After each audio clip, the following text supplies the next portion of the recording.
Saudara, ketika 46.000 umat Islam berhadapan dengan 240.000 pasukan Romawi di Yarmuk, seorang laki-laki berkata kepada Khalid bin Walid, betapa banyak pasukan Romawi dan betapa sedikit pasukan kita, pasukan umat Islam. Maka kemudian beliau pun berkata, betapa banyak kaum muslimin dan betapa sedikit Romawi.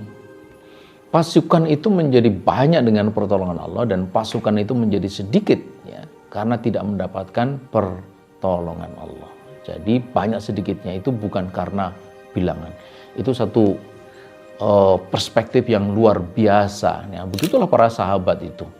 Dalam memandang masalah itu, dia selalu menggunakan satu perspektif yang boleh kita sebut sebagai perspektif tauhid.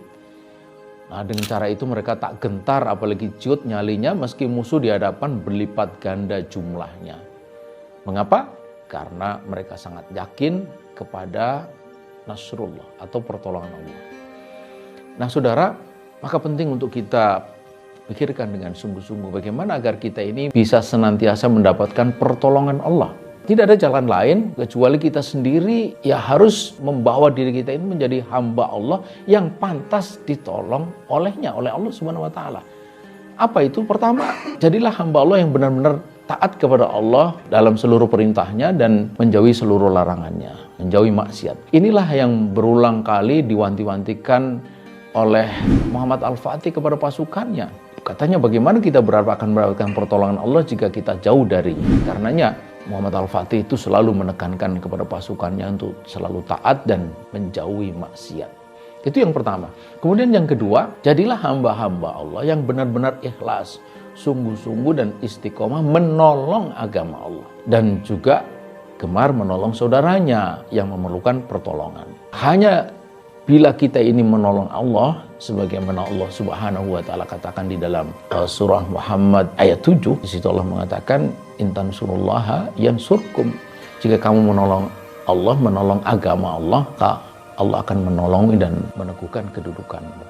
Juga dalam hadis sahih riwayat Muslim, Rasulullah mengatakan innallaha fi aunil abdi maka al abdu fi auni akhihi. Sesungguhnya Allah itu akan senantiasa menolong hambanya, hamba Allah kita, selama atau sepanjang hamba Allah itu kita ini menolong saudaranya. Karena itu jika ada saudara kita yang minta pertolongan, itu sebenarnya kesempatan untuk kita bisa mendapatkan pertolongan Allah. Nah, sejarah mencatat berkat pertolongan Allah Subhanahu wa taala lah banyak peristiwa-peristiwa besar di masa lalu bisa terjadi yang sebelumnya tampak tidak mungkin menjadi mungkin, yang sulit menjadi mudah, yang berat menjadi terasa ringan. Nah, semestinya demikian juga sekarang dengan keyakinan akan pertolongan Allah, perjuangan membumikan Islam, menegakkan Islam, mewujudkan penerapan syariah secara kafah itu terus digerakkan. Tidak hanya berhenti pada kasus-kasus seperti katakanlah penistaan Al-Quran dan semacamnya, tapi terus berjuang sampai terwujudnya kehidupan Islam. Ya, ini kehidupan yang di dalamnya diterapkan syariah secara kafah. Inilah kehidupan yang kita semua dambakan, kehidupan yang didasari kepada keimanan, di mana ketaatan itu menjadi warna keseharian kita dan kemaksiatan termasuk segala hal yang menistakan agama, menistakan Al-Quran itu tidak akan pernah diizinkan. Itulah kehidupan yang kita dambakan, kita cita-citakan, yang akan memberikan rahmat bagi seluruh alam semesta, rahmatan lil alamin, bukan hanya bagi kita umat Islam tapi juga kepada manusia secara keseluruhan, termasuk mereka-mereka yang beragama selain Islam, seperti yang pernah terwujud di masa lalu berbilang abad lamanya. Demikian.